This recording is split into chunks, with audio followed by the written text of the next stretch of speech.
রাজনীতি ষড়যন্ত্র করে রাহুল গান্ধীর মেম্বারশিপ বর্জন করেছে। তারই প্রতিবাদে সারা দেশের প্রত্যেকটা রাজ্যের রাজধানীতে সত্যাগ্রহ করা হচ্ছে এবং আজকে আমরা সত্যাগ্রহ করছি। আমরা গান্ধী মূর্তির পদ্ধতিতে যাওয়ার কথা পুলিশ অবরোধ করে আমাদেরকে অ্যারেস্ট করেছে, আমরাও মেনে নিলাম। আপনাদের ডিমান্ড কি? আমাদের ডিমান্ড হচ্ছে না, রাহুল গান্ধীর উপরে যে রাজনৈতিক ষড়যন্ত্র তার প্রতিবাদে।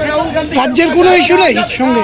যে বর্তমান রাজনৈতিক পরিস্থিতি, পোস্টপোল ভায়োলেন্স আজকে এমনভাবে মাথাচাড়া দিয়েছে, রাজ্যব্যাপী বিরোধী দলের নেতাকর্মীদের বেছে বেছে তাদের বাড়িঘর, তাদের দোকানপাট, তাদের উপর ব্যক্তিগতভাবে পরিবারের উপর আক্রমণ, সারা রাজ্য জুড়ে একটা সন্ত্রাসের বাতাবরণ। এর থেকে যেমন মানুষ আজকে গণতান্ত্রিক অধিকার হারিয়ে দিশেহারা, ঠিক তেমনিভাবে সারা দেশব্যাপী এই ভারতীয় জনতা পার্টির যে তাদের যে আনরুলি যে সরকারের কার্যকলাপ, এটা দেশব্যাপী চলছে।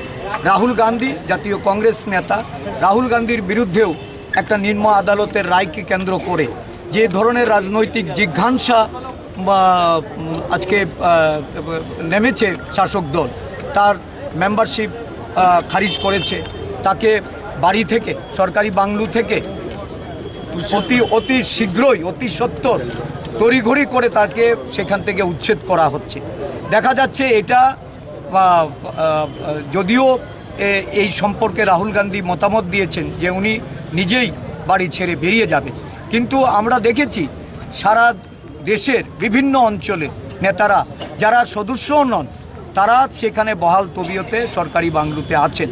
তা সত্ত্বেও রাহুল গান্ধীর প্রতি জিজ্ঞাসামূলক এই আচরণ। আমরা সারা ভারতের জাতীয় কংগ্রেস দলের নেতা কর্মীরা রাহুল গান্ধীর পাশে দাঁড়িয়েছে।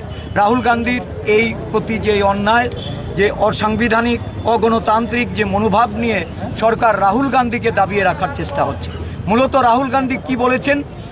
নরেন্দ্র মোদীর উদ্দেশ্যে উনি বলেছেন, উনি জানতে চাইছেন যে আদানি এই প্রতিরক্ষা খাতে যে 20,000 কোটি টাকার একটা ঠিকাদারি কাজে নিযুক্ত হয়েছে, এই টাকার উৎস কি, কোথা থেকে পেলেন, কার টাকা এখানে ইনভেস্ট হয়েছে, এই প্রশ্ন এড়ানোর জন্য যাতে রাহুল গান্ধী এই সত্য উদ্ঘাটন করে দেশের প্রধানমন্ত্রী সহ শাসক দলের তাদের যে সত্যিকারের দুর্নীতির যে ছবি, এটা যেন দেশবাসীর কাছে তুলে ধরতে না পারেন, এটা যেন আজকে খুলে দিতে না পারেন, এই লক্ষ্যেই রাহুল গান্ধীকে দাবিয়ে রাখার চেষ্টা হচ্ছে।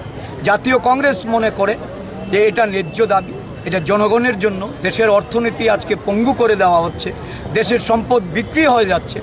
এর থেকে দেশকে কিভাবে, দেশের জনগণকে উত্তরণ করা যায়, দেশের অর্থনীতিকে বাঁচানো যায়, আগামী দিনগুলিতে ভারতবর্ষের যে ভবিষ্যৎ রূপরেখা, এই রূপরেখা কিভাবে এটা দেশের জনগণের স্বার্থে কাজে লাগানো যায়, সেই দিক থেকে লক্ষ্য রেখে যে জনগণের জন্য ভারত জুড়ো কর্মসূচির মাধ্যমে সারা দেশব্যাপী যে জনসমর্থন উনি পেয়েছেন, শাসক দল নরেন্দ্র মোদী, অমিত শাহরা ভয় পেয়ে রাহুল গান্ধীকে অপদস্থ করতে চাইছে, রাহুল গান্ধীকে আটকে দিতে চাইছে। এটা সম্ভব হবে না। দেশবাসী রাহুল গান্ধীর পাশে দাঁড়িয়েছে। ত্রিপুরা প্রদেশ কংগ্রেস কর্মসূচি নিয়ে এখন জেলায় জেলায় আমরা যাব এবং ত্রিপুরা রাজ্যের পরিস্থিতিকে আমরা কিভাবে গণতান্ত্রিক উপায়ে লড়াইয়ের মাধ্যমে এটাকে জনগণের সমর্থন আদায় করা যায়, সেই লক্ষ্যে আমরা কাজ করব। ধন্যবাদ।